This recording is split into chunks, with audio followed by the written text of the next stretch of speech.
Okay. And the idea is, so far, I hope we set the scene. And the individuals on this panel will all have a significant role to play within any instance. Okay. I know some of the others who were on before did, but they're all external and they're in their offices and things like that. So now we want to get into the mud and bullets of what their responsibilities are going to be. But more importantly, what are their concerns at the moment? You remember, we're trying to find out what we don't know. And we've learned also that we now know more than perhaps we thought earlier on today. So Steve, who's an expert, like me, he's an expert. but basically, Steve's basically going to host this session, and we're going to try and juggle and get a lot out of this session, because we're going to hear from Steve, but also from all the different elements that will be involved in an incident. Okay, over to you, Steve. Okay. I'm going to take some notes. Justina's taking some notes. They're my notes. Oh, no, I'm not. This is my laptop. Oh, right, go. Thank you, Mark. Good afternoon, all. The idea behind this panel discussion follows on from the one we did at ITAC back in October last year. And we called that a fireside chat. And the idea behind it is full audience participation. We want as much from you as these guys are going to try and give you. So none of us seem to really have the answers. And what I'm a little bit concerned about is when we came out in October, we thought we'd sort of had a path forward, very, very loose path. However, what I've heard today is I'm really not sure we have. I don't think we've progressed too much further forward, even after the IPCA week up in London in April. So if you've any points, if you've any ideas or, excuse me, any discussion points you'd like to bring to the floor, please feel free to put your hands up and we'll send a roving mic out and we'll capture your points. Because, as I say, I don't think any of us has got the answers. There's no silver bullet. So we've got to try and design one. It's a kind of industry problem and we're trying to give an industry solution as best we can. So you've got a few speakers here to come. We're going to do a couple of presentations more from the chair, and then we're going to start having that conversation about the who does what, when, how. The presentations you've seen already, as Mark said, have sort of set the scene a little bit, and I'm hoping it might have sort of got some questions going in your heads and doubt, really. So without further, so Ben's just brought in nuclear. It's a wonder we haven't been talking about all that all day or at other conferences. But so Stuart is from Hampshire and Isle of Wight Fire and Rescue Service. Hampshire and Isle of Wight Fire and Rescue Service. Could you just give us a kind of perspective on where you fit in and what your thoughts are on these fuels? Because you're going to be one of the first people, I assume, that anyone's going to pick the phone up and call. Yeah, I'm not sure whether that's working at all, but I'll speak up, shall I? Because as my children tell me, I'm very loud. So I've heard a couple of times Fire and Rescue Service being mentioned. We would obviously be the I suppose time zero call to an emergency in the UK, and often referred to as, you know, the people that we can call upon first. But I thought what I would do is just put the Fire and Rescue Service into a little bit of context in terms of the environment of the UK. So a couple of things that, you know, picked up in particular today, I guess. So there's 46 different fire and rescue services in the UK. They all operate independently. They're all operated as different organisations with different funding, and they all do some common things. One of those things is a community risk management plan.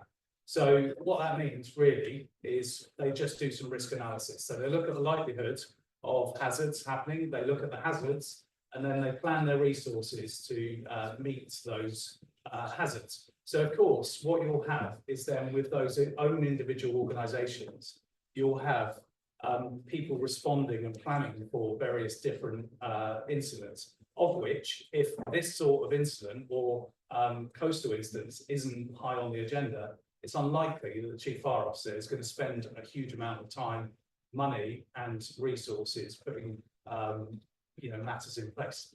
Now, my other role is I'm the national lead for maritime incidents for the UK Fire and Rescue Service. So what that means is that I work with people like Lisa, who was online earlier on, to try and get some sort of commonality across the UK, so that actually we are prepared for some of these things, and hence my inclusion here today. And thanks for inviting me and including me.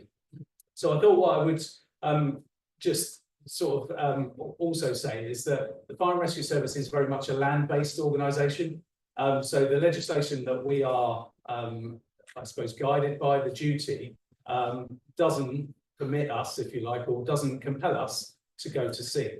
So anything beyond the low water tide mark is not a fire and rescue service incident as far as the legislation is concerned. However, within the legislation, there is a clear piece of there's a clear section that allows us to use our powers. So if life is at risk, we can use our powers that we have through that bit of legislation to go to sea. But there are only 3 services. So Hampshire, where you are today, Kent and London are the only 3 fire and rescue services in the UK that have that capability, that training, the equipment and everything else, the experience to go to sea, should we be requested by either the MCA, the Coast Guard, or so a lot of what we've sort of seen and talked about is spills at sea or away from the shoreline, and I think it was important that I just sort of give you that as probably one first problem there is that if you're expecting the Fire and Rescue Service to turn up, let's say in Dorset, just down the road, they're not going to do that because they have no, they're not compelled to go there. They haven't got the equipment, the training, the experience to do that. So that is kind of one thing I guess worth thinking about. So just going back to that first risk assessment, I thought it was also worth mentioning that for us, there's categories of incidents which probably amass to about 130 or 140 different types of incidents. So if you think about just in a harbour area, we could go to a fire on a ship, we could go to someone in the water, we could go to an environmental risk, we could go to someone trapped in machinery, lots of different types of risk. And therefore, our expertise, if you like, in terms of a spill or any sort of release of chemical is going to be somewhat limited. So I thought I would just, again, sorry to steal the show, but I'd like at this point, I'd give you a reflection of what actually happens for us. So 999 calls in. We will go with a number of fire engines that you will all have seen around the UK streets. And they are essentially firefighting vehicles which have a number of different bits on it. We'll also send some officers, someone to command and control, someone who will be a specific hazmat officer, so they will be able to understand some of the hazards and advise the incident commander on how to put in place the measures that they need to take. And then we'll have a number of crews that will run around and do lots of important things for us. Their main job really is situational awareness, is to stabilise the incident, and there's about coordination. And there's a kind of an approach to emergency planning for emergency services. It's called JESIP, which is Joint Emergency Services Interoperability Programme. And basically what that means is all the blue light services will get together in one place. So they'll co-locate, they'll coordinate, and they'll cooperate. And so any other people that come into that environment, you should be able to find 3 blue light services all together. And that's what anyone else should, come in, should always look for is where can we go and see those people, because they'll have been there early, and we'll be really hungry for information and really hungry for help. Because the one thing that I will agree with wholeheartedly from the first presentation through all the presentations today is that collaboration is the key to success with this. So if there is no one agency, there's no one company that's ever going to solve a problem in an emergency, it has to be about people working together. So I think that's the thing. So are you guys working with and collaborating with the Salvors, for example, the Port of Southampton, the SOSREP, and table topping these sorts of scenarios? because they are coming and they're already here. Yeah, and I would say probably the quickest answer is no. Okay. Around the country, I think it happens in local areas. So if I look here, we have a maritime framework that we work towards, which looks at the risk assessment of ports. However, alternative fuels aren't part of that risk assessment currently, so we're probably not doing as much as we could do. And certainly, I couldn't speak hand on heart for my colleagues around the country to be doing that risk assessment and those. And it's not, they're not, these aren't meant as loaded questions. I'm just trying to draw out sort of who's doing what and why, and it gives us back that question of later. Okay, so who do you call? You know, it's one of those. And I guess I was sat there earlier thinking, you know, when I heard Fire and Rescue Service, I was thinking, I feel very proud to work for the Fire and Rescue Service, but we haven't got the answers to this, and I need lots of. Stuart, nobody has at the moment. This is kind of why we're here, I think. Yeah. So, perfect. Thank you for that. Thank you for that. And I suppose that kind of neatly goes into Oliver on a Salvor side of life. Sorry, Oliver, put you straight on the point. Yeah. But so Oliver Timothy, Blue Tack. Yeah, Blue Tech operate as one of the Salvors, a Salvor, yeah, that's correct. Mm-hmm. So you want me to kick off Yeah. on our challenges, so to say? Exactly. I mean, as a Salvor, what are your challenges when you get a call from somebody, maybe from the P&I, but from Aaron's team, Yeah. that says, you know, help, we've got an issue. It's a alternative fuels powered vessel. Let's leave it Yeah. at powered at the moment as opposed to cargo. So that's a whole Okay. new issue on its own. A little button, check. No, it works, not working. No. Okay, I also have a kid, so I think I'm okay. No, so from the Salvage perspective, is that our involvement starts when there's an incident, right? Look at an incident, or we are contracted by a ship owner or an insurer. Generally, it's on the whole machinery side and an owner, so that's a different insurer from P&I. But of course, P&I kicks in very fast during a case like that. And it always coincides with something else, right? So we're looking at a car carrier like the Osaka here in Southampton, for example, and that ship is aground, heavy listing. It's a cruise vessel on fire, 5,000 people on board. That's where we're looking at. That coincides that hey, there's a new fuel with it in the future. And today you're only looking at LNG, for example, which is the out layer, which is more common. And in the future, it could be ammonia, methanol, hydrogen, or combinations of each other. So we're looking at a cure here towards the ship and the cargo, the people on board. That's what we're looking at, the asset. We're not per se looking at the spill, although that coincides again with working with Ozarel or whoever is involved. So we need to refloat this casualty, and then you have the fuel system on board. And that fuel, the conventional way, you have a proven solution, which is HFO, which has been around for 100 years, and we all have the right equipment and the right kit for it. But now we have a new fuel system, which sometimes indeed it's not that we want to take the fuel off because there's an environmental risk. It's a health risk generally that we will be looking at then again, and or we need to take it off because there's an imbalance. Right? For example, LNG. You can't keep your temperatures at bay, so the pressure is increasing. Venting is not possible, that can take 30 days in certain cases, so it needs to be removed. And those are the practicalities we're getting at. So we need to do a response, we need to do something. And what we see today is indeed the Salvors, the responders are not prepared yet. We're still trying to get used to the systems, we understand how it operates, but you need the right equipment, that's already going to be a risk. So that's number one.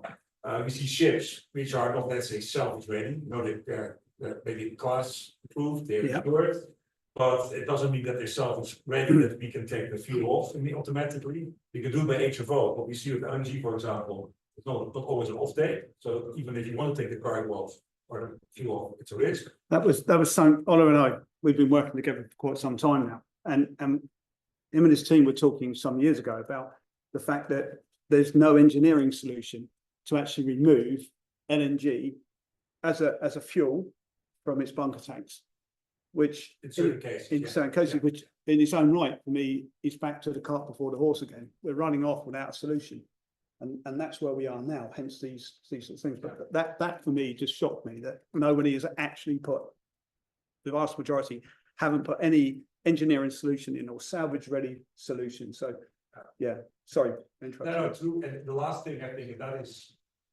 And that's of course the involvement. I think that's similar to all the stakeholders that are involved in a casualty. Is that and that's going to be, and this is already today this description, right? You have a casualty, you need to stabilize her somewhere. It doesn't matter if it's in port, outside port. So you need to run permits. And I think this is the knowledge base that salvers need to have, of course, the responders, but also the authorities. We're talking about the SOSREP in the UK, the MCA, etc. That we're comfortable saying, okay, we have a ship here, which has I don't know, 6,000 cars on it. We have a fuel on board, which is ammonia, and these are the risks to it. We do need to bring her somewhere, right? We cannot stay outside in the risk of losing the ship with the other risks that you have. The ship will be sinking or etc. with it. And that whole port of refuge topic, that's a reoccurring topic today already. You know, even conventional, it's not an easy discussion, but now we have an added complexity here. And that is based on, I think, the knowledge that we all have to obtain to know how ammonia reacts, what the risks are. Again, what kind of scenarios you have, there's a response plan in place with all the stakeholders, and that if we need to go for a permit, so to say, a port of refuge, that we are all together more prepared. Is that something you'll be looking towards SOSREP? Lisa, are you still with us? Yeah, can you hear me? Can Right. you hear me? Is she? She's not, I think, is she? I'm here. So, Lisa, I can hear you, still with Lisa. us Online. Can you hear me? Those online can hear me. We'll come back to it. I was going to ask, is that something you'd be looking towards SOSREC for assistance? Because time is of the essence, isn't He's it? going to get these.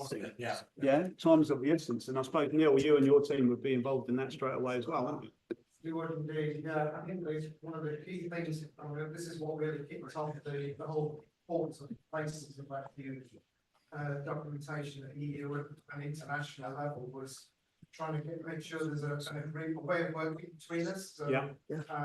so Salva is clearly communicating, these are our intentions, but it has to be done in a way that we all understand what's going to be happening with, what's going to be happening with the salvage. Is it coming to the UK? Whether it's France, Germany, you know, it's fine to communicate to somebody, but don't communicate to mass, en masse, and then nobody really knows what's happening. And we're all, that's key. We all talk internationally. Yeah. Particularly within the Northern European, we have regional agreements, which means that we share information, we talk clearly, so if there is a request comes in, we share that information out. You know, Sure. this is something that's going on, and you could be, yeah, well, we received the same request. Oh, okay, so is it going to France? Is it going to UK?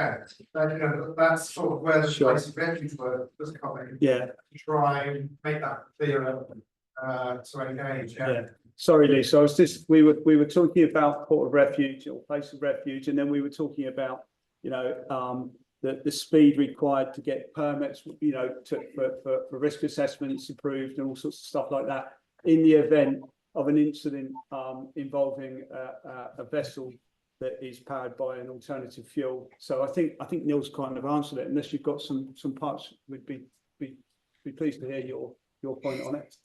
Can you hear me now? Yes, thank you. Yeah, and I was a bit weird now. I'm standing behind everybody on the panel. Yeah, I was just going to say, because I was hearing Stu and then is it Ollie that was talking from the Salvos?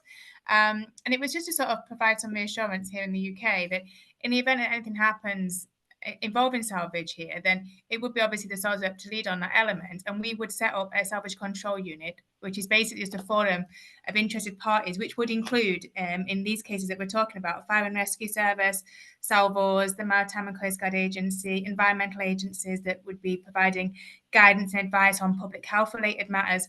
And if it is a discussion about whether a vessel comes into port or not, or close it into land, then we'd be looking to discuss this together around the table about what the suitable options are.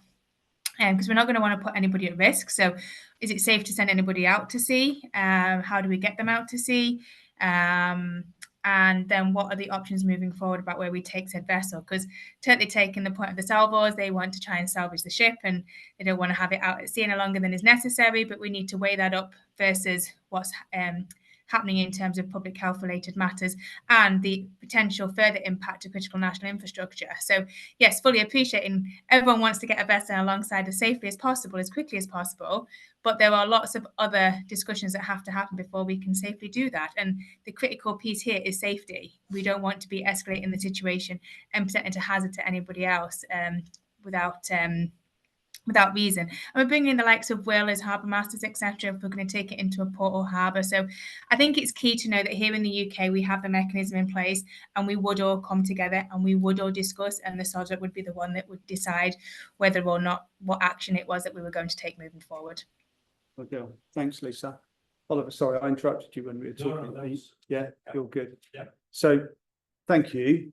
Nick, maybe you'd like to give your sort of view on what a response as an H&S person, specialist. I know we're talking H&S and we're talking alternative fuels here.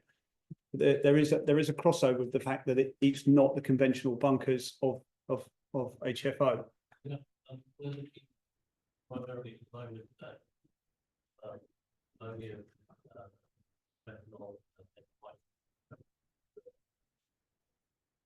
Can I ask you just to speak up a little? So we're looking at ammonia, methanol, and hydrogen, which is a little further on. So I think one of the primary concerns that ammonia release to atmosphere closer to what we're really looking at. And there is a response to that, and it's a fine water spray, but it needs to be an immediate response. It's not a case of waiting for the body to get back to the site. It's an immediate switching on the water curve, because ammonia will readily dissolve into water. And so instead of huge clouds of white vapor which you get from an ammonia release, it should then dissolve into water.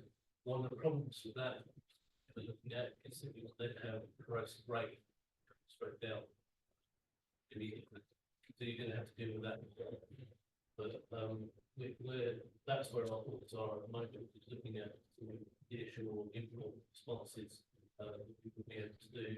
But we would need to be there ready before it gets started. Or there needs to be an automated system which kicks in and will deal with all conditions and all weathers and wind variations without intervention. So that's where we're at. We're primarily a hazmat response company, but we do H&S as well. We've been doing it for the last 5 years. We have the hazmat equipment. We have some maritime and coast guard agency equipment stockpile left over from when there was the UK H&S strike team. Not been in place for years now, but we need to look at more equipment and more targets. It's specifying that now in a few months. Is that something, Neil, that the MCA would be kind of looking at, enhancing that stockpile for the new challenges, or is that not a question for you? And if it's not, I apologise for putting you straight on the spot, but either that or Lisa, maybe you might be chipping in as well. It's involved with the salvage control unit, so that's dealing with linking the salvage. What's the plan of action for the asset? And the salvage are dealing with the asset. I think that we started to link in now with Nick, as you were saying, in terms of what you're doing with the release. So I think we've sort of got stepped over that until just now. And I think that in terms of releases, it's difficult in terms of we've got the scenarios where the vessel's at sea. There's a scenario where the vessel's in a port and alongside, and then the two are different in terms of who might lead and who might notify who and bring people together.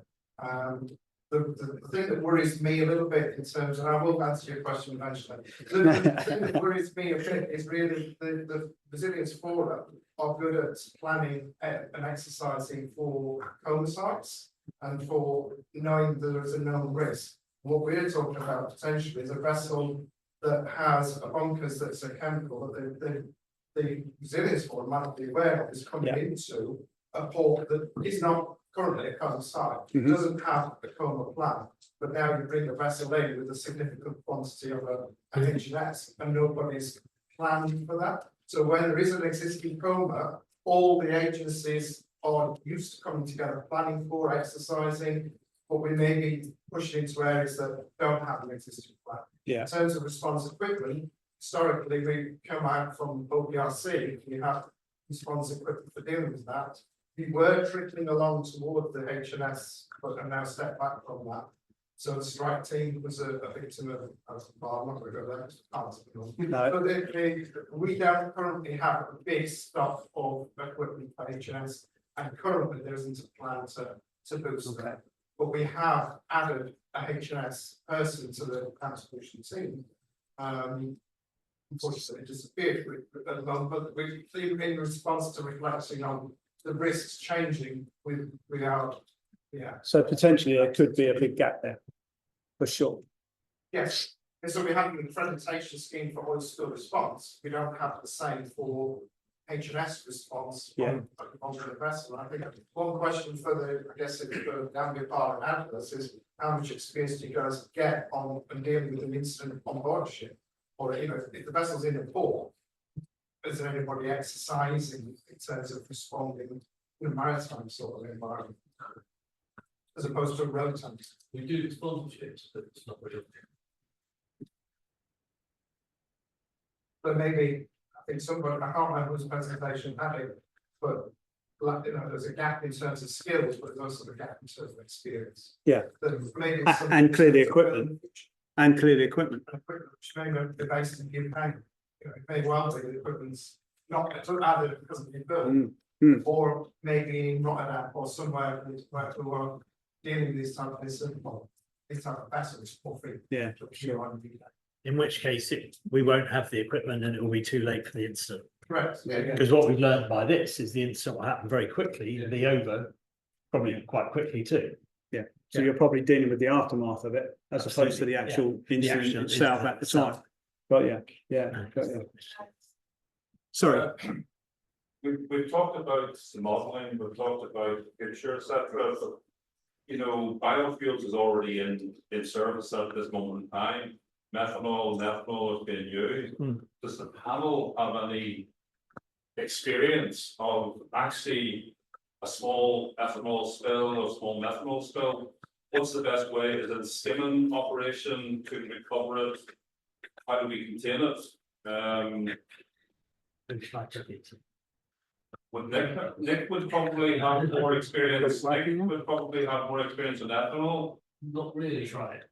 Okay, sorry. Andrew Isov. I mean, with methanol, we've had incidents involving methanol which have led to explosions that have led to a oil release, but the way that methanol, the fate and behavior in the environment is that methanol is totally miscible in water, so it will just dissolve. And so maybe under very extreme scenarios where if you have a very large volume in a very sheltered port with no sort of mixing going on, then it could persist on the surface for enough time for there to be some sort of connection. But in reality, most 9 times out of 10, it will just reduce in concentration as it gets away from the source, and therefore there'll be no sort of containment recovery technique that will be viable, especially by the time you deploy a boom or a skimmer or even sort of alcohol sorbent pads, which are also sort of pretty I'm just thinking that maybe you would really want to try and recover the liquid as such as quickly as possible. I mean, Is it not possible? no, not. If you think how readily. Pass the mic, Andrew, because online they can't hear. Okay. If you think how readily gin dissolves in your tonic, it disappears quite quickly after that. So it's not really something that you're going to be able to react to unless it was absolutely, well, you're not really going to be able to react to it. So we don't really need to do booms on an methanol or back. What about a biofuel then? Yes. Biofuel will float. Yes. Yeah, for that you definitely do. So with the biofuels, we're looking at skimming. And Recovery, first that boom technology recovery. where we're not emulsifying it, and then we can recover it easily. I'm asking the question from a hands-on guy at the bottom of the pile. what am I gonna do? He's arrived at the scene and he's got a biofuel. So we need to make the guys at the bottom aware and educate them to understand what they're gonna do if they come across a biofuel. Well, we have, and actually I would point in the direction.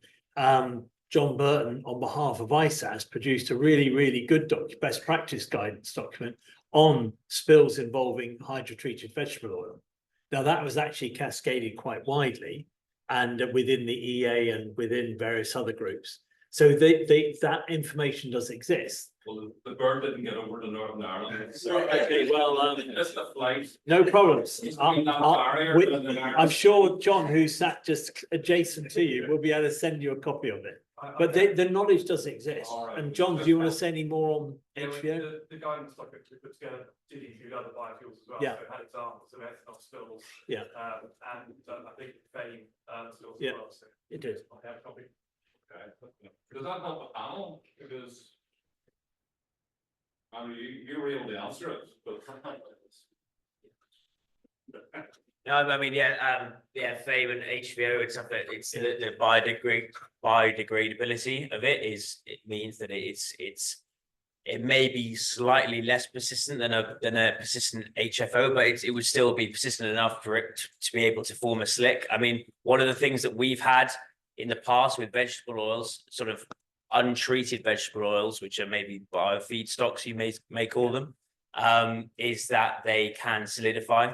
So in the case of like palm oil or palm oil stearin, we've had a spill in Hong Kong or China, actually, that came into Hong Kong, and basically it formed solid clumps, almost like if you take, I don't know if you ever cook with coconut oil, but if you sort of refrigerate it, it'll form a massive sort of blob. Over time, that will then sort of break up into smaller little discs, and it will still travel with currents and wind such as a sort of an oil would. And in that case, rather than skimming, because it was sort of solid, they were able to use nets and scoops to actually on the shoreline or at sea, they could pick it up with nets and scoops. Then unfortunately there was shoreline impacting, but effectively you could walk up and just pick the disc up and put it in a bag or in a bucket, and then that actually was used recycled into biodiesel after that, which is quite a good story, to be honest. But one bad thing about that is that because of its biodegradation, it does tend to rot and smell quite badly. And so the beach that was impacted had to be shut from the public, but just because of the rancid odor. So that's the sort of thing to think about. But yeah, I mean, it's that in that case, it was relatively easy to collect. It was quite a successful operation. Good. That helped. I think that helps the guy on the ground more than others. Yeah, exactly. Thanks, Andrew. James. So we've got James Lovelock. James, do you want to introduce yourself? Yeah, hi, I'm James Lovelock. I'm a projects and developments engineer at Commercial Fuel Solutions. We work less in the marine sector most of the time, more on the road transport side of things, particularly looking at hydrogen and ammonia. Something I think is worth thinking about is the use of ammonia as a transport vector for hydrogen production within the UK. Something that is definitely going to be coming down the road, and as such, not only we have bunkering of ammonia within the port, so you have storage for offtake. Potentially, you could have facilities for cracking ammonia into hydrogen. So something I think that is definitely worth keeping in mind as a potential incident within a port is where you could have a combined hydrogen and ammonia incident where one could set off the other, making sure that there is contingencies in place for that sort of thing. Something else I just wanted to mention briefly, we've obviously have mentioned a couple of times today that methanol burns with an invisible flame. Something that also does that is hydrogen. So again, that is something that needs to be considered when you're looking at the response to hydrogen fire, is that it can be burning and you will not see it unless you've got a thermal imaging camera or something similar. On the other hand, on an upside with hydrogen is the fact that it is incredibly buoyancy driven in terms of how it diffuses. It is dominated by that as opposed to diffusivity, so it will go straight up. So as opposed to conventional kind of legacy fuels where you would have burning stuff potentially on the water, you're not going to get that with hydrogen, which is again a different perspective to consider when you're doing risk assessments about how to potentially approach a burning vessel. Yeah, I think that covers my points. Thanks, James. If anyone wants to touch on that. So again, more challenges, Yeah, absolutely. more challenges, more challenges. Thank you, James. Erin, thank you for your presentation, everyone. It was really interesting. From a club's perspective, who would they call first? And if we don't know the answer, we don't know the answer. But I'm just trying to tease out now. Yeah, and then.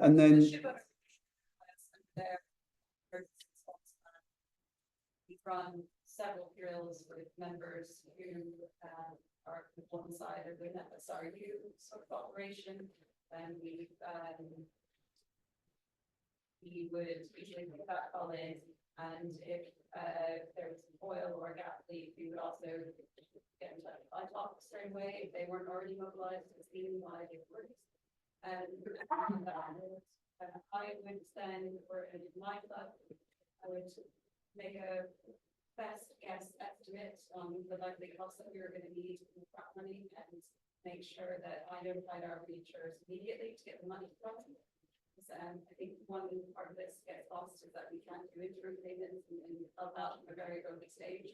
So we want to be on the ground and notified by the authorities and kept in the loop as well. We are there to help and make sure that the leaks do not get into and our the big issue that the corporate reminds at the incident time is the group. So we will be getting calls from family members directly to our offices. We will be getting calls from press, people like that. So we would always want to be kept up to date on what vessel is going to be allowed to do. Like, is she going to be allowed in? Is there? Yeah.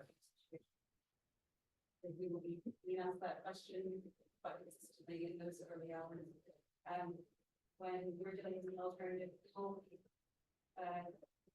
normally we'd be sending a correspondent on board, or records and whatnot straight away. Actually, hold on a second, do we have the all clear, and who is managing that approval process? When are we going to be allowed on board? Who is in control of that situation? Who is going to tell us when we have the green light to go ahead and go on board and help approve? And who would that be giving you the green light? So that goes back to the question to Oliver. Would it be Oliver that's first called on the board? That goes back to the whole who does what and why and how. So who does it? Marcus? Yeah, I think it's more of an observation, but I think there's a couple of times of risk assessment. I think oil spills, we know that's good practice, that's where you start. I've been witness to it was the ammonia bunker workshop, but we're going through scenarios full of stakeholders. The emergency community was represented, not huge numbers, but there was a real resistance. So quite happy when you talk about hose failures, leaking flanges, uncontrolled venting. But as soon as we started pushing into the real heavy stuff, loss of containment, collision, ground, we backed off from it. So I think there's probably a role for this community is taking that perspective into, and this is right at the very start of the process, before you look at the response, what your capability is, what are your risks? Because yes, the ammonia is being transported in a lot more larger numbers. The fleet at the minute, LPG is relatively small, same as LNG is going to grow. We looked at some of the numbers that Mark put out. The other thing that's going to change is at the minute, alcohol, ammonia is transferred back and beyond, way out where they're going to start bunkering. If ammonia comes into Southampton, you're going to be doing it around the corner. So what if you bunker barge hits Stockhead, pumpers and tank, and you lose and of that 1,000, 2,000, 3,000 cubics of ammonia?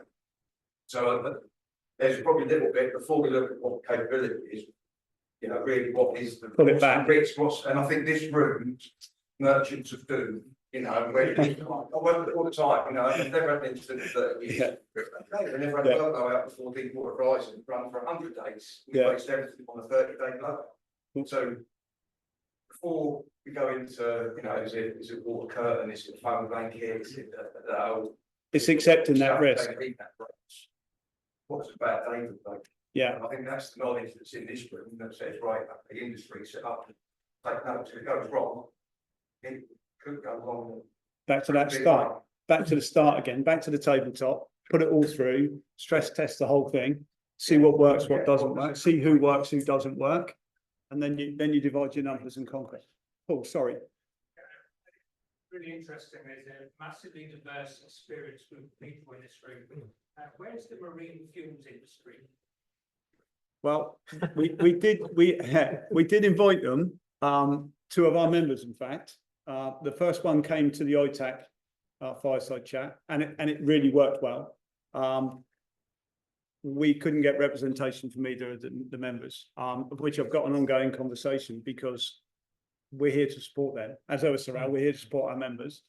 This is an ideal conference scenario workshop to put those guys through, to say what happens in the event. Now, they've joined us as ship-to-ship providers. This is what's happening. You know? I mean, really quite shocking, you know, because I think there's some interesting conversations about alternative fuels. Yeah. But we've lost over things like very low sulfur fuel oil, which is here, with oil, yeah, not oil, which we don't know how to pick up, which is a manufacturer of equipment, but I can't even get it. So I can't test it. And there's no one in this room who can give it to me.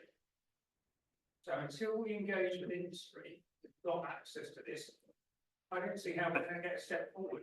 I was lucky enough to attend the IMROS 2 conference, and this is an international group of professional government organisations who are struggling to get 3 samples, a few cubic meters of very low sulfur fuel oil. Yeah. And then 100 recipes of what that is. So I think these are really great things to do, but if we cannot get buy-in from the actual manufacturers of these fuels, we're banging our head against them. And that's been 4 years since that came out. Yeah. So this is exactly the problem we're trying to solve. Yes, of course we are, but it's going to be an incredibly hard challenge to try and do that when, as you say, you can't get low sulfur, ultra low sulfur samples to be able to test the equipment that you guys are potentially putting out on the market that helps us just deal with the fundamental oil spill side of life.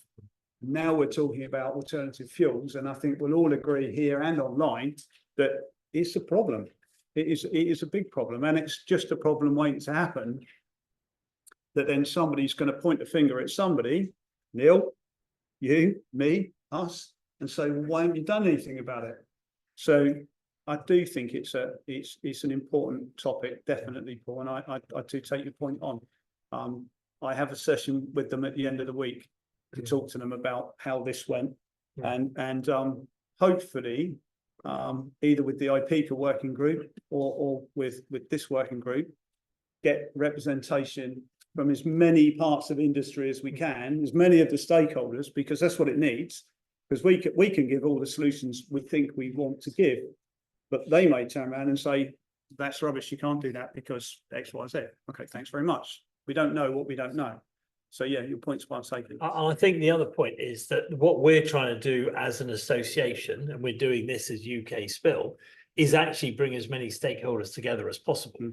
And in fact, what we want to do is to design solutions for these, responding to these alternative fuels. Now, what we then want to do is take what we've learned back to the IPECA H&S task force, which does include oil companies, and from that way, top down, get them to tell us what they know.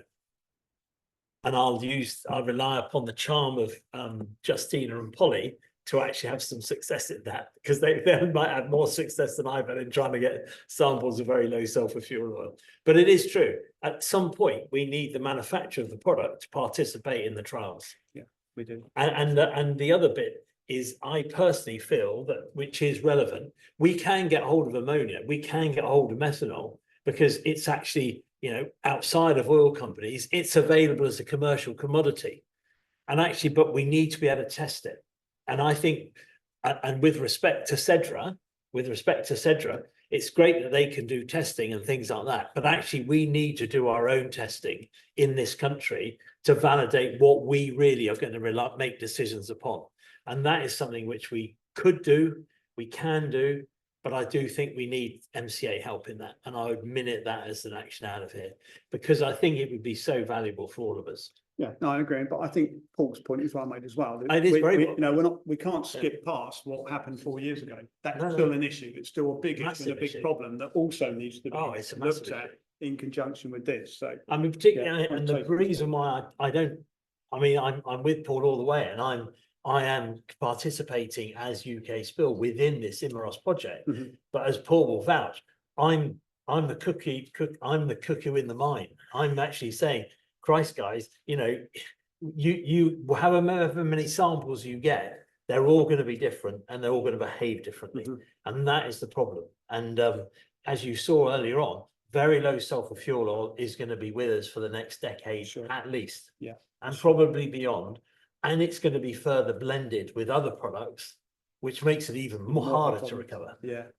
I mean, surely one of the actions of this forum should be, how can we as a professional organisation lobby people like the IMO, people like APICA, people like our surrounding membership to say, you actually need to partake in this, you actually need to be involved, you actually need to be at the table. I mean, that's surely got to be something that's got to be a positive thing out of this. How do we do that? Absolutely. That's going to be a very difficult one because of all the commercial sensitivities that go with it. So that's going to be incredibly difficult to obtain. But absolutely, you know, if that's what good looks like, then surely that's what we've got to strive towards.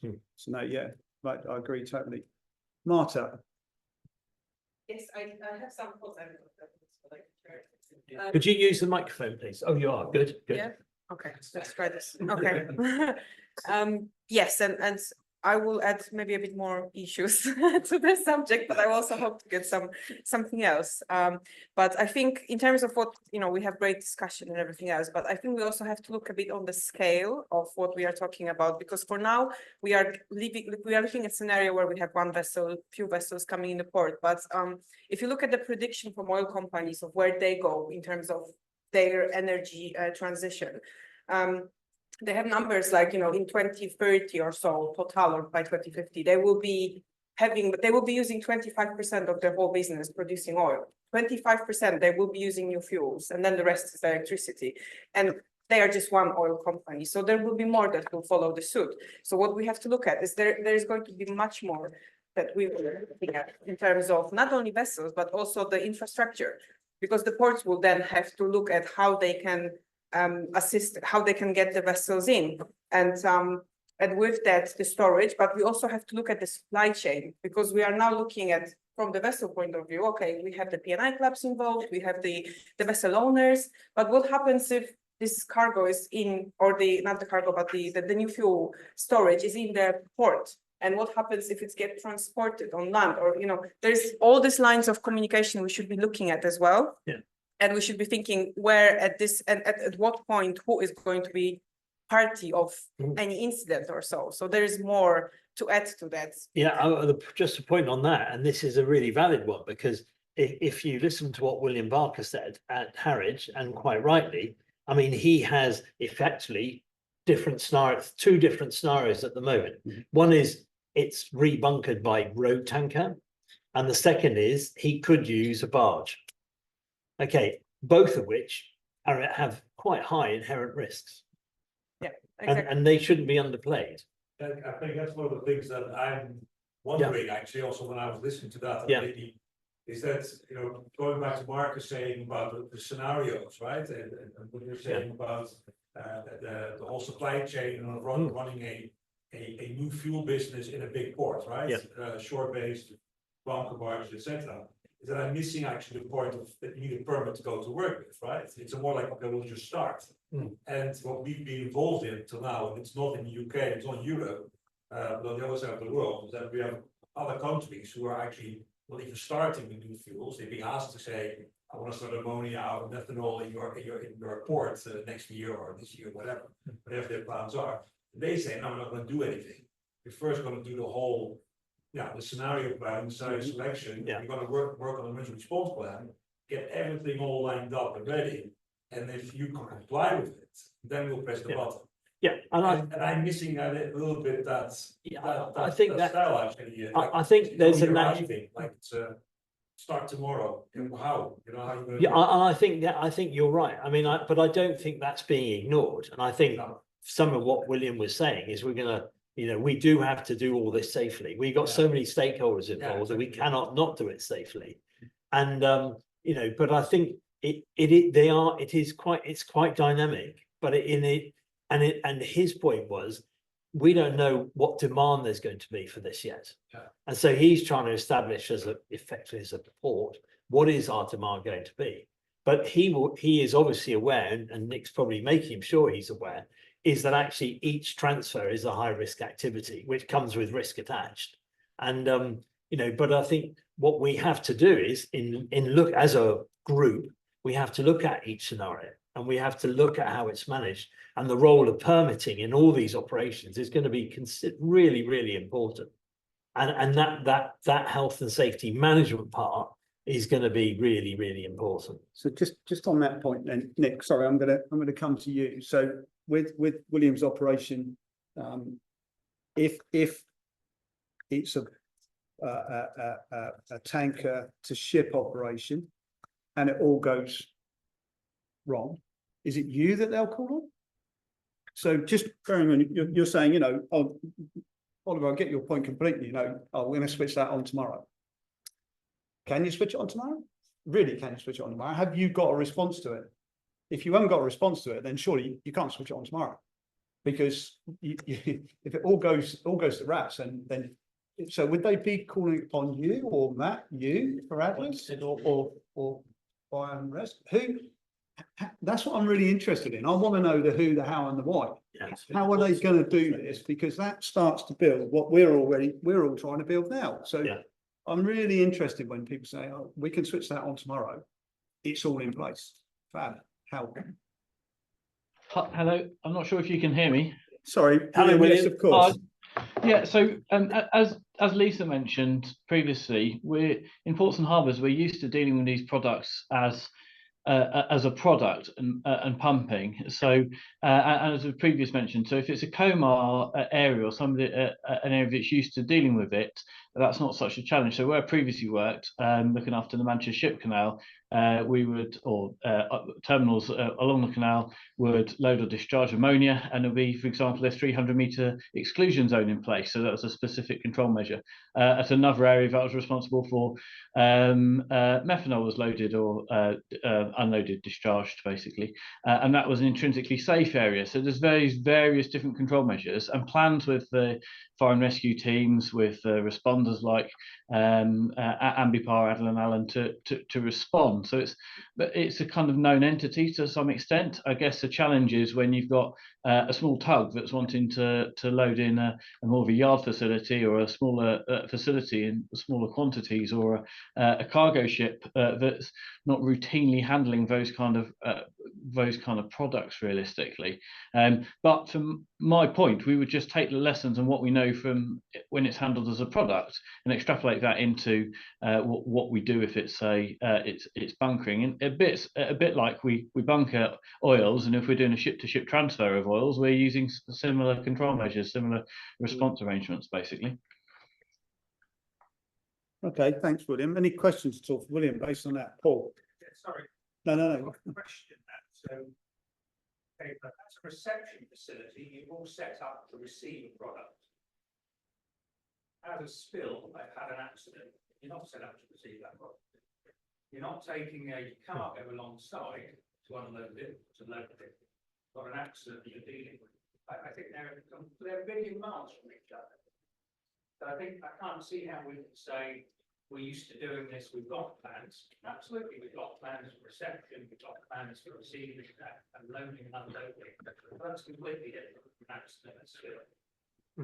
So I think we're sort of brushing over to some degree, and no disrespect, but it's not the same.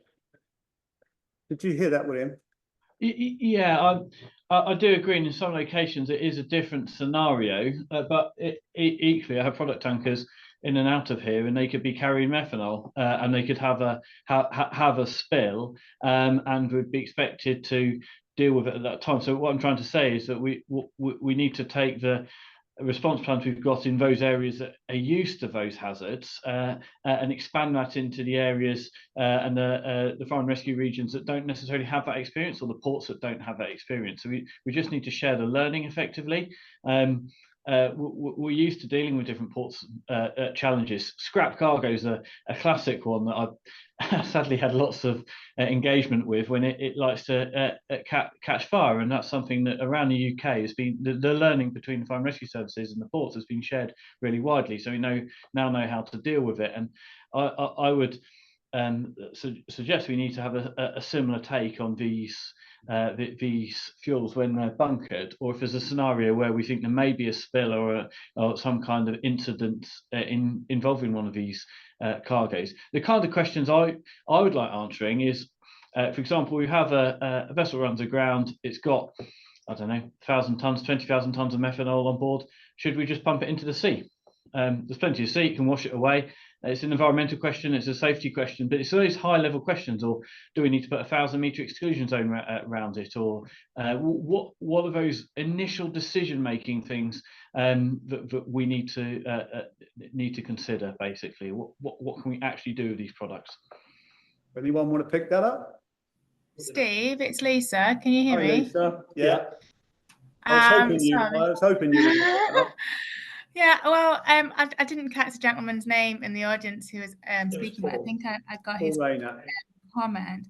I want to echo what Will is saying in terms of his first comment about the ports and harbours, and I agree with Paul's comment that, you know, this is definitely not us trying to brush this under or anything like that at all. We have a well-developed system here in the UK in terms of how we respond to any type of maritime-related incident.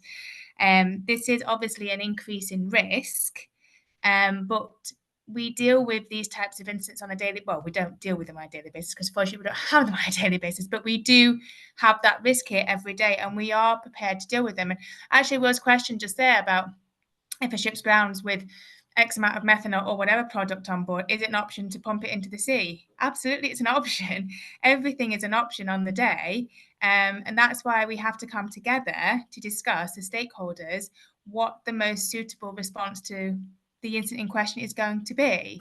It is any option is always on the table, and then we take those options off the table depending upon what the answer to those questions are. Obviously, you're right in saying what happens, what's in ports and harbours when you're already set up to receive product, etc. So those ports and harbours are more likely to be more familiar with these risks. Obviously, if we have an incident out at sea, outside of any port or harbour jurisdiction, then what do we do then? But we have a system here in the UK that allows us to talk through this and respond to it accordingly. I think what we have to appreciate is that response always takes time. There is going to be a delay before the salvos can get there. We do have a couple of salvos around the UK, but generally speaking, it's going to take some time to get people on scene, and that's even if it is safe to do so. So every scenario is different, and I don't mean to cliche that saying too much, but I think we already deal with these types of chemicals and the dangers associated with them every single day, and I'm sure there's some experience that can be taken from existing CORMA sites and facilities, land facilities that deal with these products all the time as well. And obviously Stu's there from a fire and rescue perspective, and their experience with dealing with this type of stuff on a terrestrial basis. So there's obviously already lots of learnings that we've already taken across the world on a land basis. It's now just, how do we educate the sort of more maritime related services to this increase in risk? It's not a different risk, it's just in my opinion, it's an increase. Does that make sense? Or have I just opened a whole pot? I reckon so, but I don't know. think there's different opinions. Looking at round the room, I think there's a lot of different opinions, but that's healthy as well. Sorry. So we have another question from the Yeah, audience. I'm not sure if this is directed towards Benjamin Copenhagen or Willis or Harbour Master, but surely the onus should be on the ship owner who's carrying the alternative fuel to have that response mechanism as part of their contract. If they're coming into a port where they've got a particular fuel that is not catered for in the current fuel response, is there the opportunity to shift the onus onto I think the there carrier? probably is, but I suspect there and that's going to come skipping down your road. So there's a, Parties have to exist for us to qualify. Sorry, say again. There has to be some capability that we can qualify in the event of an incident, so we're still gonna be using third party. companies Sure. That need to be available to us.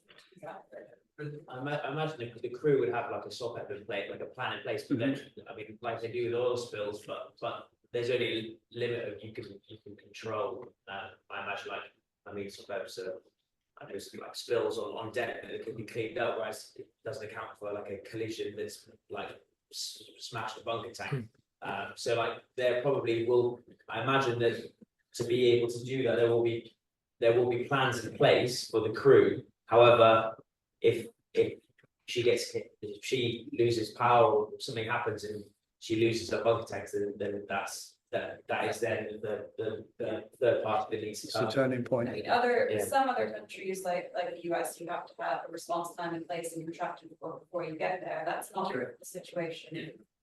So, I mean, once upon a time, we used to drive cars without airbags, right? Once So it's upon not as if you can't have manufacturers of these ships or, you know, take on board the responsibility to protect their cargo. So yes, there are always going to be incidents where you call for help. We wouldn't have a fire brigade if that wasn't the case, because at home you've got your own fire extinguisher, you've got your own fire brigade. Sometimes you can get out of the job, so everyone knows that. But the ability to regulate and put the onus onto the carrier, if they're bringing in ammonia or they're bringing in hydrogen or they're bringing in Look, I think that there's certain limitations there, right? Is that if you look at a ship itself, you know, it has a class approval, it's insured, everything is running, so to say. But all the risk assessments have a limitation to it, and that's generally not a salvage case, right? That's where it actually stops. So he can comply with all the regulations, so everything is all okay. That's how he sails into a port or whatever he goes with that vessel, so to say.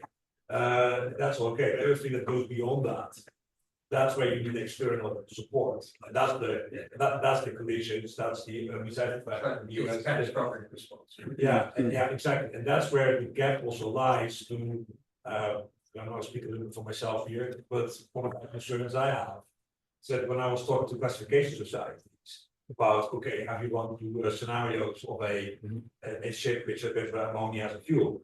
And they said, yes, we have, and this is our limitation, and you find that.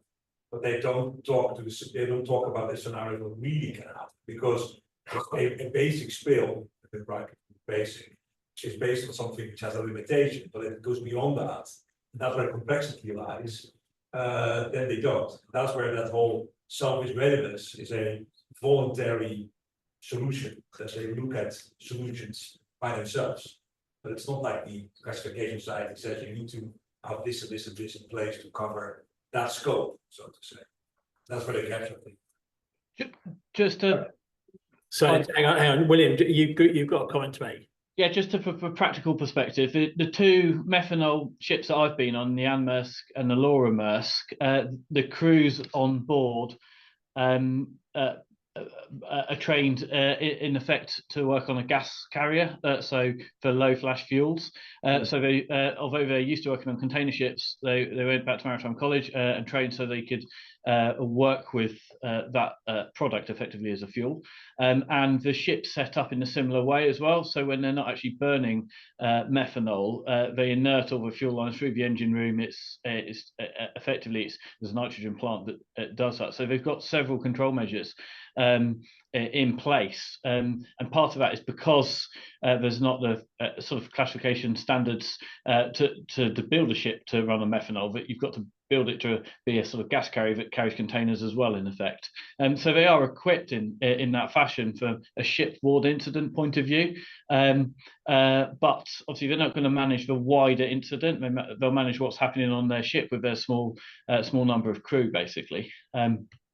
But yeah, that's what obviously with those two vessels Maersk have put in place for the moment. The other thing to note is when both times I went on board, they weren't actually burning methanol as they were coming into port. They were actually running on biodiesel as they were coming into port and manoeuvring during those what one might consider slightly higher risk activities.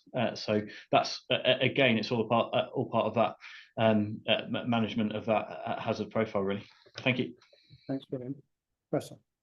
Probably already half an answer. I wanted to ask, how does the experience with spill and emergency responses feed back into naval architecture design? It makes a slow process, but I think so. Half an answer is just give the first the carrier will have that in future in their design with hydrogen and balancing gases, stuff like that. But is there a systematic way in which this is being done rather than spill responses becoming more effective? Is this something that feeds them back into naval architecture? Anybody on that panel like to take that, or anybody in the audience like to take that? Alex. I will try, actually, but I was about to give but essentially, yes, is the answer. It's long and sort of so you need like most things, some of the variables are and then it will go up to the other way, and you'll reach regulation, and it come down and eventually, and that's so things like that. And it's exactly the same. And that would ultimately are direct naval architecture response to acquisitions. So yes, there is. I think it's that system that you're Oh, gosh, no, yeah, I'll agree. So been keeping a close eye on the evolution of battery rigs over the last few years, and fed in to some extent to the battery and hybrid annex of the Workboat Code 3. And basically that was a job of assimilating all of the knowledge that been gathered by the class societies already, because the class societies wanted to have the budget to go and do the experiments on batteries. And also following and the ones that were keeping up the rules in rapid response to any incidents that were happening. For example, the DNV obviously classifying the Norwegians having all the experience with electric ferries and so on. And so, yeah, very much every time something happened, then that was being updated into the class rules. We were keeping a close eye on those. That was then being updated as much as possible into the prescriptive regs that we were then developing. So, yeah. Visibility of sort of sub-threshold events on board that are not really spills, but particularly with batteries here. Quite frequently events happen. Is there visibility that you have before it's managed to be a spill? So something sort of One of the thresholds have to be reached before it's reported. Well, so when you say reported, you mean formally reported by the captain to the authorities? So human to human, or do you mean from battery to the operator on board? There's some sort of mechanical signal going from left to right, or is this a reporting mechanism from the vessel itself to the authorities? Yeah. So, well, I'll answer the question. I know the answer. If you're full of non-compliance, would you know that was happening? Well, if they fall in yeah. So the code of non-compliance. So if it's reported, then it will come to you guys. But if it's not reported, then I mean, yeah, you're legally bound to report. Well, reporting is generally a voluntary process. It's through the onus is on the. It is that, and it relies again an element of trust, doesn't it? Trust, absolutely. However, yeah. If that particular company who operate that ship persistently don't report when the incidents are known, then they lose their ability to come into our ports effectively. So it will exclude them from our ports. I mean, it's quite a process, but that's effectively what it ends up doing. And you will find that that states like ours will bar, so or will imprison a ship until it meets the standards that it needs to meet to operate within this country. And Australia is quite aggressive, in fact, at banning ships who can persistently non-perform. Alex? Yeah, so I'm a marine consultant, so I work somewhere into with you guys and somewhere into the insurers and with the salvos, so somewhere in between. There are a couple of things that happen. There's port state control. So wherever international ships go in, they are randomly selected, they will check and they will pick up small non-compliance system. Depending on the scale, they will fix the PTV or the electrical or something like that. And those are absolutely widely available to everyone. They're there. Property underwriters, so not being like those property underwriters maintain records of incidents every year, and they will break them down by fire, by collision, by type of ship, by time of day, and all of that stuff. So yeah, there is some recording going on, but like it's not reported to underwriters or it's not picked up because there are some methods of that. Marta, just going back to you, sorry, I appreciate we went charging off on a whole big conversation, so can I come back to you to your point? The other thing I wanted to say is the fact that sometimes the practice that we in this whole chain or the chain that is involved in dealing with this new fuels is that parties that are not very they're not really exposed to emergency management, so they don't necessarily understand or they don't know the rules or what's the best practice to follow. And I'm sure a lot of you have seen this before because in oil and gas industry we are used to having the structures and all the responsibilities and everything clearly explained, and everyone follows the same structure, which is the incident management or something similar, but it's all clearly defined. But there's a lot of parties that come in, like some of the salvage companies, you are exposed to some kind of emergency management, but it's not necessarily the same way as is recognized in the whole world. So there are some challenges that we don't speak the same language sometimes.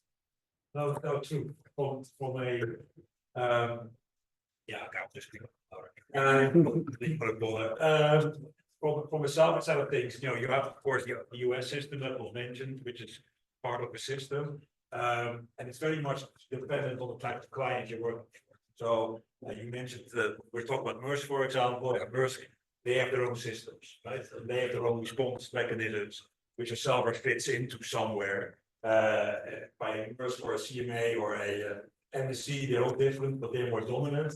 And if you have other ship owners who are smaller, they leave it more to the insurer to get involved in, and they have their own response system. So it is very diverse, dependent on who the contract or who the owner is, who the insurer is, by the way, too, on the whole machinery side, and on what the system they have implemented, so to say. So very diverse, and indeed oil and gas, subject to where it is, but if you have the Norwegian system, you can, etc. It's much more predefined. Thank you. Justina. Yeah.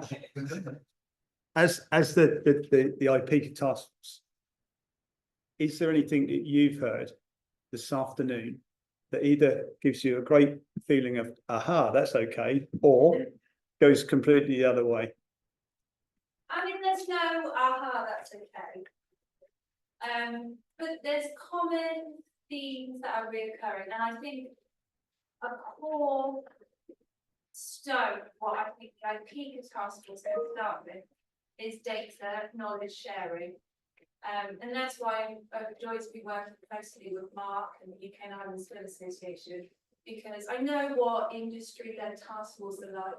We sit up here and we make decisions, but we're not the ones actually doing the things. We're just deciding the best way to go about stuff from our point of view, and I'm representing the energy industry and the commercial sensitivities and the fact that we've got these LNG powered vessels carrying ammonia, for example, but I can't tell you where they're going to be coming from or where they're going to, because we don't really know that ourselves yet. We just know that that's a part of the market that we're going to be getting involved in. But we have a moral responsibility, a duty of care, and our own safety to make sure that if we were to call our boundary car, for example, and say, right, we've got an incident, and we want to mobilise you, that we're all working together to make sure it's effectively and safely done, right? So a lot of it is coming down to there is data, there is knowledge, maybe we need some recalibration, remodeling, for example. Is it being disseminated by you now to the different stakeholders that need it? Is there just a simple like data signposting, data platform that we can use that we can disseminate? And I think I'm just going to start working towards quick wins like that because it's a big problem, but we can't solve it all at once, and it's just going to constantly keep evolving as well. And I think we aren't starting from scratch. I totally get that. It's just the goalposts are going to keep moving. But we all talk about collaboration and communication. Are we speaking the same language? Do we start off with some sort of response strategy, whatever we call it, toolkit to begin with? We share that amongst industry, we share that amongst the ground people, the local authorities, the fire and rescue, and then we work from there. So I'm just going to go about it incremental steps, sustainable steps. I don't have a solution. Sometimes I'm not even sure the scale of the problem, but I know that the first step seems to be quite important. Let's just put everything together and then reassess 3 monthly, 6 monthly, which we can do working with IPCA, and now this is also as well. I think it's very important. Thanks, Justine. I think it's very important to take that focus, and we certainly found with the whole LNG conversation, we kept on getting pushed back. Oh, the safety record, it's exemplary. You don't have to worry about that. You don't have to worry about that.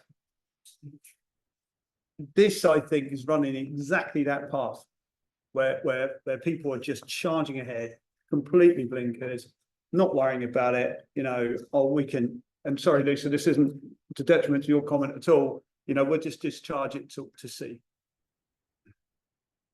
Politically, you're not going to be able to do that. Not a hope in hell without getting absolutely wrung out. So I think there is a definite need to bring this up right to the top of the chain that says you can't take that LNG approach anymore. That's not acceptable.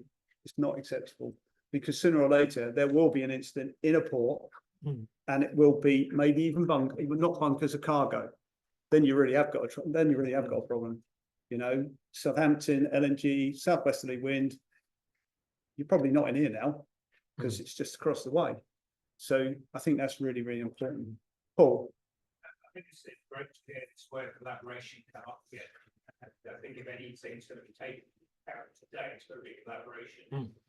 We've spoken about the plans, we've heard about the plans. But I mean, we've got the 4 biggest response organisations in the UK. That was Sorrel, Adrenalin, Canby Car, Fire and Rescue. I haven't seen a lot of nodding. I've seen a lot of and Shortly. They're here as well. You know, I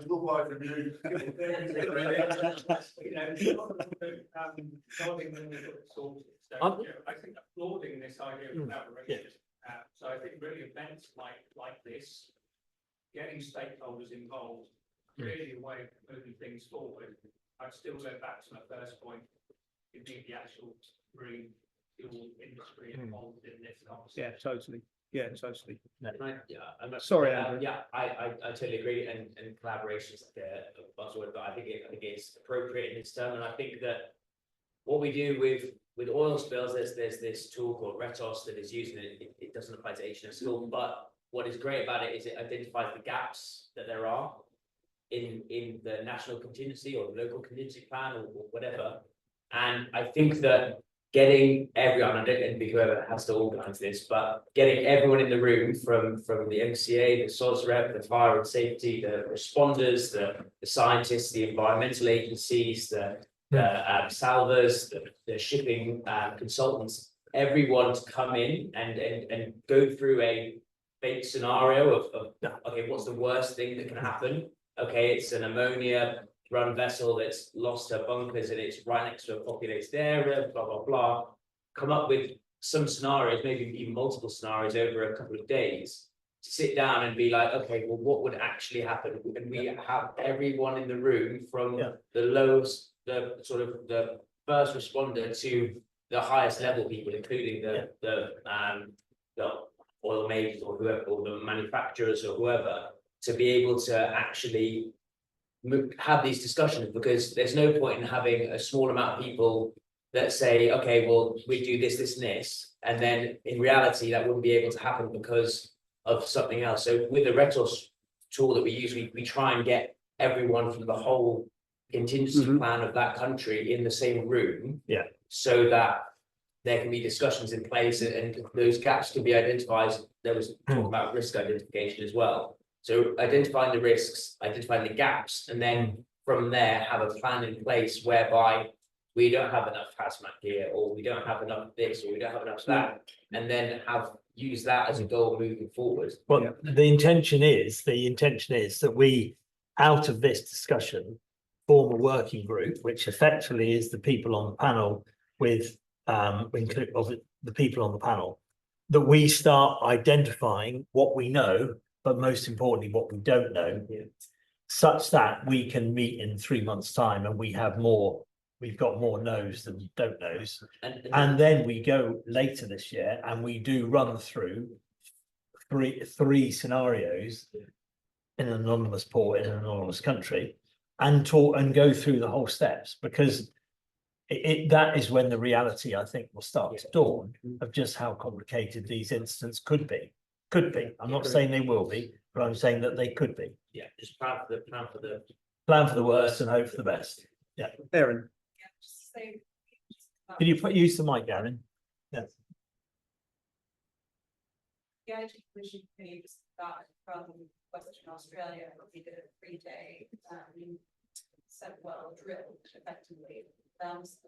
But that 3 days consolidated a 21-day time period. So you actually saw a slightly longer tail. So it's about these drills, we kind of look at 1, 2, 3 days and give that, but we're going to push that back, consolidate it, and really look at the long tail that we can see about, and I think that might draw out more gaps in that we can address. Good. Was that based on a hydrocarbon spill or on a? Okay. Good. And would the pollution subcommittee be sort of up for being involved in this? That's one of our, main outreach perspectives. So we will get involved with any outreach in that respect. Okay, thank you. We've got another 20 minutes. That's 3 minutes. Well, you got plenty more time. Any other comments or questions? I mean, I think I've got to a point where I've got as much or as little knowledge as we need to go forward, and I think that's just been sort of proven out by Justina's points and the rest of the panel, really. And well, what we need now is an action plan. So in other words, the things that we need to do. And if everybody and panelists came up and said one action. Should we start from that in this time? Marta, one action. Well, funny enough, because I actually wrote 2 points, which one was the knowledge sharing point that Justina raised, and the other one was exercise that I raised, Andrew. So yeah, I'm along the same lines. Yeah, I was going to say exercises, test exercise. Absolutely the next thing to do, I think. Yep, that and specification of the response equipment is going to be required. Sorry, I can't hear a word of that. If you speak up, Nick, that'd be great. My kids left home a long time ago. I'm not used to it. I mean, because Justina and I are taking notes, so we need to hear what you said. Okay, so that has already been said, along with specification of the response equipment that's going to be different from what we have already. Yeah.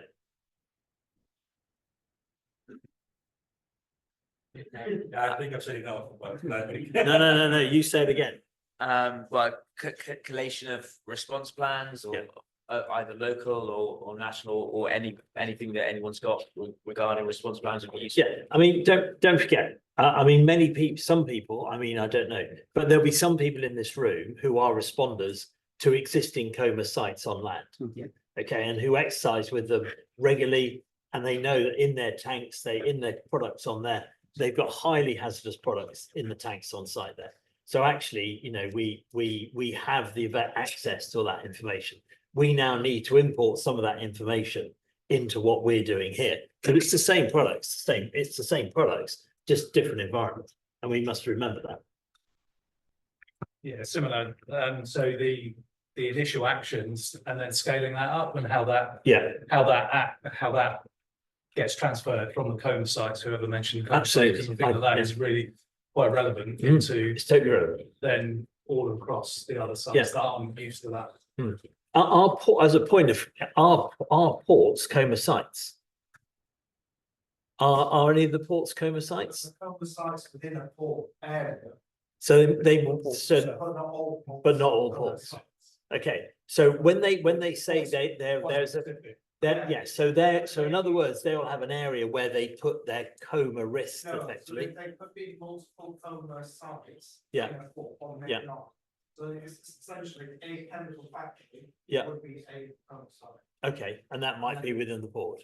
Yeah, okay. And that would be, there's a separate regulatory machine, so HSE are not here. Yeah, but yeah. presumably it would be Vital. Yeah. But that would be their area along with local authorities. Okay. I think just while I'm talking, I think one thing to be clear about it, just maybe come back to Andrew, is when you talk about response. And then some people mentioned, be clear about language, when we talk about response, we're talking about like responding in terms of the NCP. You know, there's an emergency response that's put in place, while we talk about response as in terms of mitigating, dealing with the pollution, which I think is maybe the equipment manufacturers. I think the point is that the point which has come across today is actually by the time you've actually gone through your response plan, incident's already happened and it's gone. You're just picking up pieces in some respects. But it still has to be a coordinated response. whether Absolutely. that's with equipment, personnel, Yeah. a command structure, who follows what structure, because we've all got different ones. Yeah. So it has to be some sort of collated plan, and maybe that sits in the national contingency plan, that says, I don't even know if that's in the plan about an H&S incident or an alternative fuels incident. If it's not, it needs to be written in. Yeah. And The NCP is for pollution incidents, it doesn't specify, we've moved away from oil pollution. Okay. It's a pollution. Okay. So within a port, the port authority, we support and we come in. Yeah. Yeah.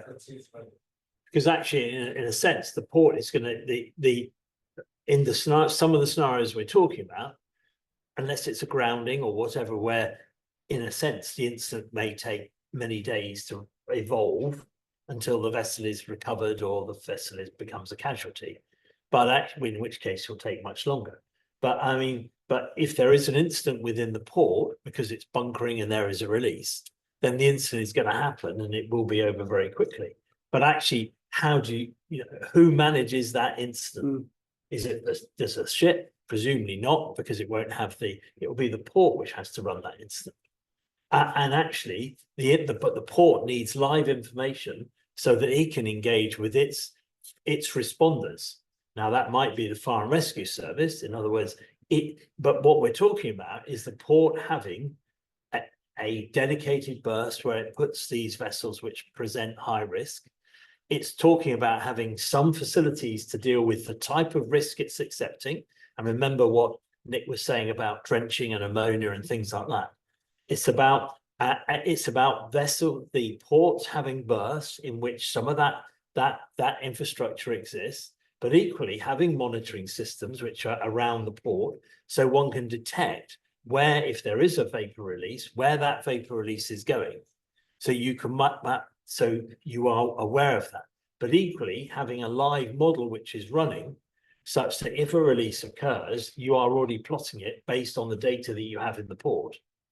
So it's talking about a different kind of behavior, because information is everything.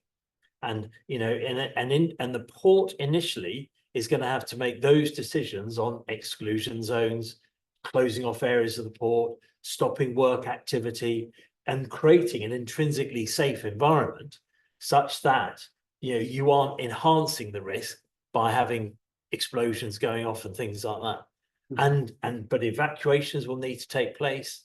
The incident, there's a lot to think about in a very short period of time from that point of release.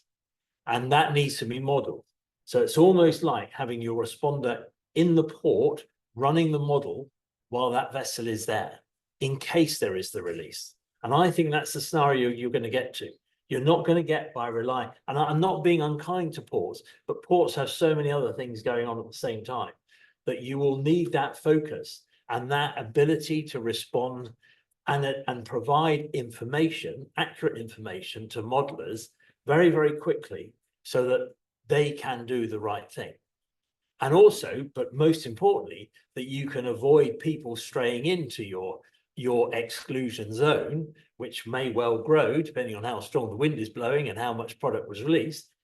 You're going to want to be keeping people out of that exclusion zone, because could cost lives, but certainly it will inhibit the ability to deal with the casualty. But that goes back to the point that Marcus was making Absolutely. earlier about the work that's been done Yeah. previous to on the ammonium. Oliver's part of that as Yeah. well. So Yeah. there's a lot of stuff. So to there come is a lot. I about mean, that, and the thing is, what definitely. we need to do after this is discuss, discuss Yeah, but it and looks discuss, wash up, and then make proposals. Because what has come out today is at least we now all have, to a degree, a common set of information. We've all been told what the risks are, what the timescales of these risks arriving are, and we all have a vision of what we need to do and when we need to do it. But the important point is we need to get to the point where we have enough information to actually run an exercise. Yeah. This is the first time we've all met together, but we're effectively the working group which now has to. We've formed. We've now got a store. I think that's what it is. Matt. Matt Perkins, Adler and Allen. So I've been sat here quietly listening to everybody. So it's the first time I've had a chance to speak. So thanks for that. I think it's an exciting and interesting time to be involved in response. So moving from traditional oil spill response into emerging hazards, multi-hazard approach to incidents. So these vessels we're talking about, not only are they changing the fuel usage, so they also carry other dangerous goods as well. So with the Express Pearl, you see there's a whole host of things you're having to deal with. And with that comes challenges around equipment, like Nick mentioned, but also the training that we need to apply to these different scenarios. I think everybody's really comfortable with accredited training, through the MCA and the IMO covering off oil spills. We could do that with our eyes closed between us, really. It's what can we take from the land-based response to Tacoma sites, transportation incidents on roads, learning from those past experiences and applying that to the marine environment. And I accept that we don't get opportunity often to practice those skills in a marine environment other than on a shoreline or at sea. But actually boarding a vessel to go and inspect something, repair it, isolate it, contain it. I don't think we often get that opportunity. So I think one of the takeaways from this, is to look at that training requirement. What can we apply from land to sea, and look at the gaps in that and develop, another perhaps accredited training course for those type of responders. Yeah. So that's the sort of main point, really.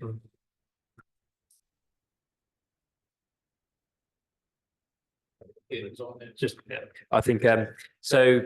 I propose that as the future rules are developed for alternative fuels, then rather than the development of the fuels sort of coming of those rules and codes coming first, and then everyone working out how to respond to those ships afterwards, perhaps that process should be more collaborative.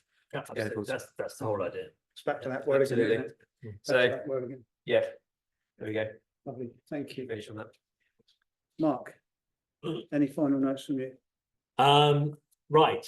Yeah, I have. It's been fantastic. We've got through the day. I wasn't sure we'd get through the day and still be talking to one another. We'd all fall out on the panel or something like that. No, but actually it's been great to have all the contributions from such a broad spectrum of experience and knowledge. I thank the panelists for being brave enough to sit up here and answer our questions, but also to be forced to consult the problems which are in front of us. Now,